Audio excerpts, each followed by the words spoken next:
Assalamualaikum warahmatullahi wabarakatuh. Kami dari kelompok 4 akan mempresentasikan hasil diskusi kami yang berjudul Inversi 2D Data Magnetotelurik untuk mengetahui keberadaan hidrokarbon daerah Bula, Maluku, yang beranggotakan Vanda Renaldi, Widya Amanda Putri, Andika Aprialdi, Baran Wilyadi Wibowo, Muhammad Ravelino, dan Putri Mulyani, dengan dosen pengampu yaitu Ibu Ira Kusuma Dewi, SSIMT. Kemudian untuk pendahuluan, keterdapatan hidrokarbon di daerah Bula sudah diketahui sejak zaman Perang Dunia Kedua. Telah dilakukan penelitian sebelumnya oleh Stanta dan Setiadi pada tahun 2010 untuk mengetahui pola struktur dan geodinamika cekungan di Pulau Seram termasuk cekungan pada daerah Bula. Metode MT mampu memetakan struktur geologi serta menampilkan zona interest berdasarkan kontras tahanan jenis material bawah permukaan. Dalam penelitian ini dilakukan di wilayah Bula di Kabupaten Maluku Tengah. Digunakannya inversi 1 dan 2 dimensi resistivitas bawah permukaan berdasarkan data magnetotelurik. Prosedur pada penelitian ini adalah mengubah data time series menjadi frekuensi, rebus processing up, combine, seleksi curve power, mengubah data menjadi ED file, melakukan inversi, dan kemudian menginterpretasi data magnetotelurik yang telah diolah. Selanjutnya yaitu teori dasar. Metode magnetotelurik atau MT merupakan suatu metode eksplorasi geofisika pasif yang bertujuan untuk merekam besarnya medan elektromagnetik bumi alami guna mengetahui kondisi bawah permukaan. Konsep gelombang elektromagnetik yang mendasari metode magnetotelurik ini adalah konsep persamaan Maxwell, khususnya dalam persamaan hukum Ampere dan persamaan hukum Faraday. Persamaan Maxwell merupakan sintesa hasil-hasil eksperimen mengenai fenomena listrik magnet yang didapatkan oleh Faraday, Ampere, Gauss, Coulomb, di samping dilakukan oleh Maxwell sendiri. Dalam bentuk diferensial, persamaan Maxwell dalam domain frekuensi dapat ditulis sebagai berikut, yang ditunjukkan dalam gambar. Untuk persamaan 1, menunjukkan hukum Faraday, di mana medan listrik dihasilkan dari medan magnet yang berubah terhadap waktu. Persamaan 2 merupakan generalisasi teorema Ampere dengan memperhitungkan hukum kekekalan muatan. Persamaan tersebut menyatakan bahwa medan magnet timbul akibat flux total arus listrik yang disebabkan oleh arus konduksi dan arus perpindahan. Untuk persamaan 3 menyatakan hukum Gauss yang yaitu flux elektrik pada suatu ruang sebanding dengan muatan total yang ada dalam ruang tersebut. Sedangkan persamaan 4 yang identik dengan persamaan 3 berlaku untuk medan magnet. Namun dalam hal ini tidak ada monopol magnet. Impedansi dinyatakan sebagai perbandingan antara medan listrik dan medan magnet, bergantung pada tahanan jenis medium atau batuan. Dengan demikian, impedansi sebagai fungsi dari periode memberikan informasi mengenai tahanan jenis medium sebagai fungsi dari kedalaman. Berdasarkan hal tersebut, metode sounding MT dilakukan dengan merekam data berupa variasi medan listrik dan medan magnet pada beberapa periode tertentu. Besaran skin depth digunakan untuk memperkirakan kedalaman penetrasi atau kedalaman investigasi gelombang elektromagnetik. Adapun skin depth dalam metode magnetotelurik memenuhi persamaan 5. Persamaan 5 tersebut dapat dilihat di dalam slide. Terlihat pada persamaan 5 bahwa skin depth dipengaruhi oleh besarnya frekuensi alat yang kita gunakan dan resistivitas formasi. Semakin besar frekuensi alat yang kita gunakan, maka penetrasi diperoleh akan semakin dangkal. Namun, ketika frekuensi alat yang digunakan semakin kecil, maka penetrasi yang dihasilkan akan semakin dalam. Secara prinsip, transformasi Fourier merupakan suatu operasi matematis yang mengubah sinyal menjadi spektrum. Berikut ini adalah fungsi dari Fourier transform dengan X dalam kurung W adalah fungsi gelombang. Dalam domain frekuensi adalah X dalam kurung T. Fungsi gelombang dalam domain waktu, I adalah bilangan imajiner, frekuensi angular, dan T adalah waktu. Pada kasus dua dimensi terdapat dua jenis modus, yaitu modus TI dan TM. Modus TI merupakan modus yang mengukur medan listrik searah dengan strike dan medan magnet tegak lurus dengan strike. Sedangkan modus TM merupakan modus yang mengukur medan magnet searah dengan strike dan medan listrik tegak lurus dengan strike. Inversi adalah suatu proses pengolahan data lapangan yang melibatkan teknik penyelesaian matematika dan statistik untuk memperoleh distribusi sifat fisik bawah permukaan. Analisis terhadap data lapangan dilakukan dengan cara melakukan pencocokan kurva antara model matematika dengan data lapangan. Pada penelitian ini digunakan metode inversi nonlinear conjugate gradient (NLCG). Metode NLCG merupakan jenis inversi dapat digunakan untuk meminimalisasi objektif fungsional S. Inversi 2D untuk mengatur model fungsi objektif dan data misfit sama dengan bisa dilihat di dalam rumus yang ada di dalam slide. C operator linear yang dipilih adalah Laplacian dengan juga rumus yang dapat bisa dilihat dalam slide. Solusi masalah inversi dilakukan dengan iteratif. Metode NLCG mengaplikasikan secara langsung meminimalisasi dari S rangkaian model dengan rumus yang bisa dilihat di dalam slide. Arah pencarian didapatkan dari NLCG dan dihitung untuk meminimumkan S dengan line search. Misfit rata-rata antara data prediksi dan data observasi diwakili oleh error RMS, root mean square. Error RMS untuk program inversi 2D ditentukan dengan rumus yang bisa dilihat di dalam slide. Proses update modal dengan mencari nilai yang meminimalisasi W, MK ditambah AK dikali UK. Algoritma ini membutuhkan hasil dari J atau JT. Efisiensi komputasi algoritma ini dikontrol oleh jumlah iterasi NCG. NCG adalah fungsi dari lambda. Nilai lambda yang besar akan membutuhkan NCG yang kecil. Akan tetapi, nilai lambda yang kecil akan membutuhkan NCG yang besar, menurut Sheripon, Parapon, dan kawan-kawan 2007. Pendekatan Hessian yang berkolerasi dengan Laplacian operator untuk meningkatkan efisiensi preconditioner. Dengan preconditioner, jumlah iterasi yang dibutuhkan untuk mencapai konvergensi ke level yang diinginkan menjadi sangat berkurang. Hal ini menunjukkan bahwa konvergensi dapat dicapai dengan iterasi yang sedikit. 3. Pengolahan data. Pengubahan time series ke dalam domain frekuensi.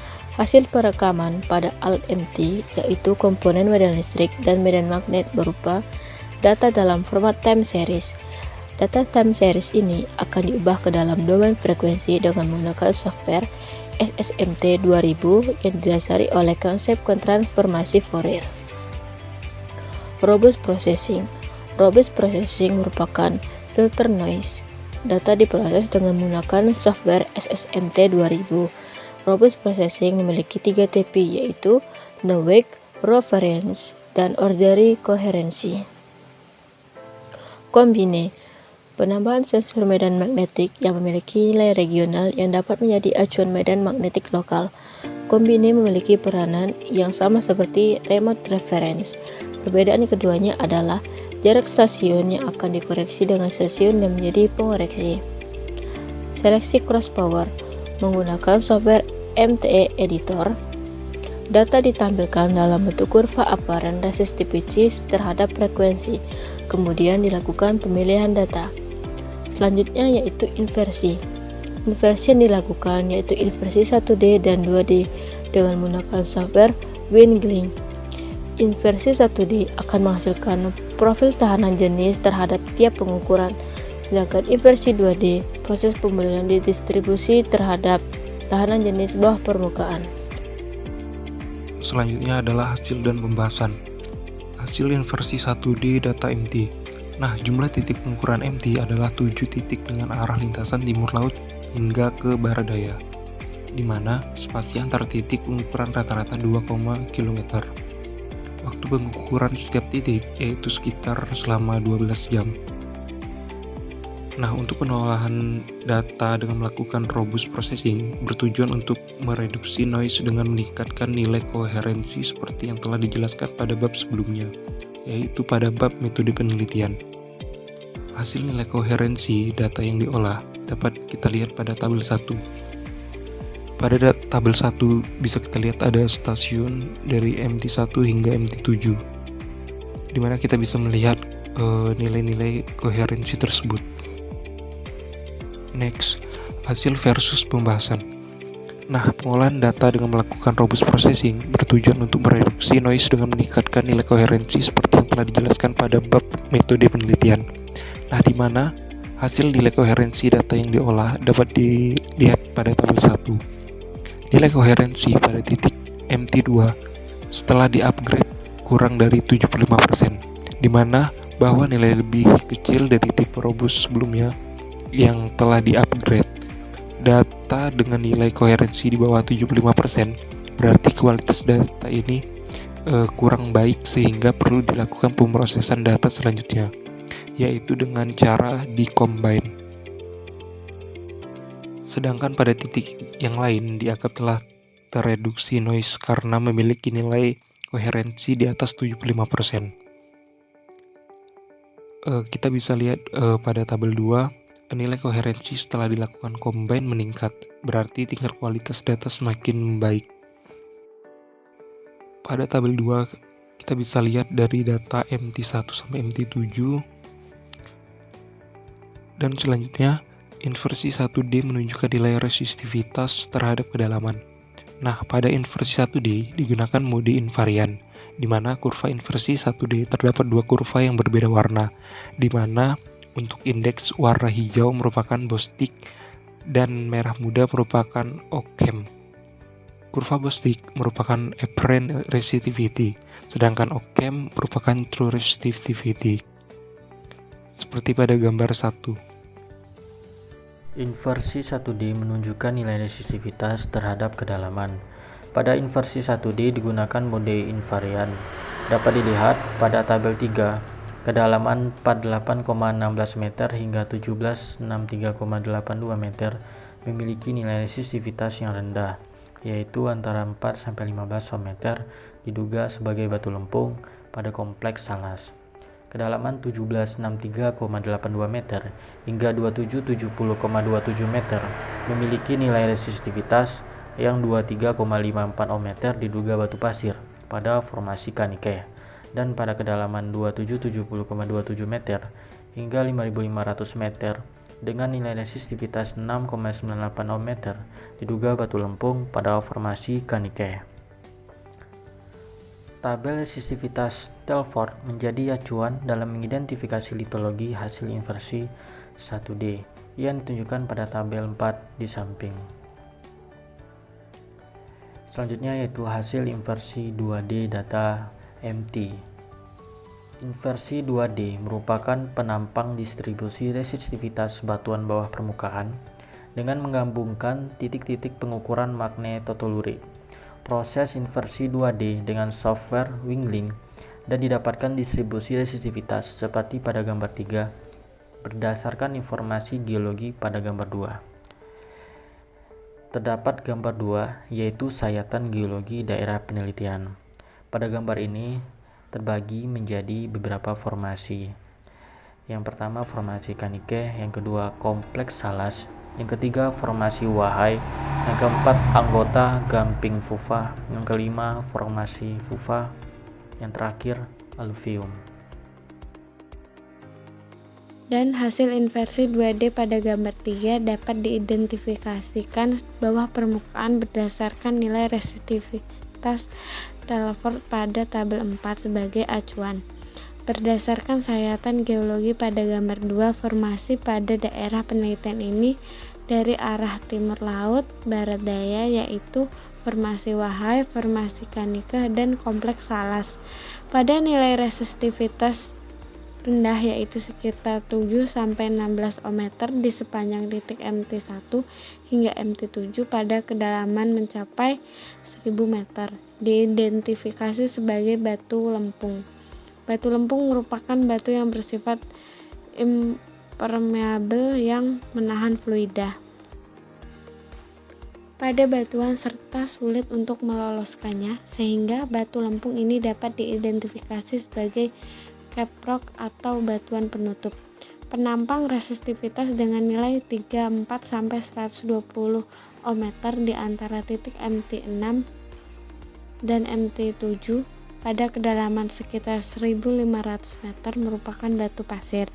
Batu pasir yang bersifat permeabel, yaitu dapat meloloskan dan menyerap fluida serta memiliki permeabilitas dan porositas yang baik, sehingga batu pasir dapat diidentifikasikan sebagai batuan reservoir. Menurut Zillman dan Patten di tahun 1975, batuan reservoir pada cekungan di inversi 2D pada gambar 3 menunjukkan adanya sesar berdasarkan nilai resistivitas yang kontras dan informasi geologi oleh Gafford dan kawan-kawan pada 1993 pada gambar 2, yaitu antara titik pengukuran MT2 dan MT3 dan MT4 serta MT6 dan MT7. Kesimpulannya adalah berdasarkan data geologi dapat diidentifikasikan formasi pada daerah penelitian, yaitu formasi Wahai yang terdiri dari batu napal yang bersisipkan dengan batu gamping pasiran dan batu pasir halus. Formasi Kanike yang terdiri dari batu pasir, batu lanau, dan batu lempung, serta kompleks Salas yang terdiri dari batu beku, sedimen metamorf yang menyatu pada masa dasar lempungan. Yang kedua, data magnetotelurik penelitian ini memiliki kualitas yang baik. Yang ketiga, hasil pengolahan data dan inversi 2D data magnetotelurik didapatkan lapisan dengan nilai resistivitas 7-16 ohmeter di sepanjang titik MT1 hingga MT7 pada kedalaman mencapai 1000 meter, diduga batu lempung yang diindikasikan sebagai caprock. Yang kedua, lapisan dengan nilai resistivitas 34-120 ohmeter pada titik MT6 dan MT7 pada kedalaman sekitar 1.500 meter, diduga batu pasir yang diindikasikan sebagai reservoir.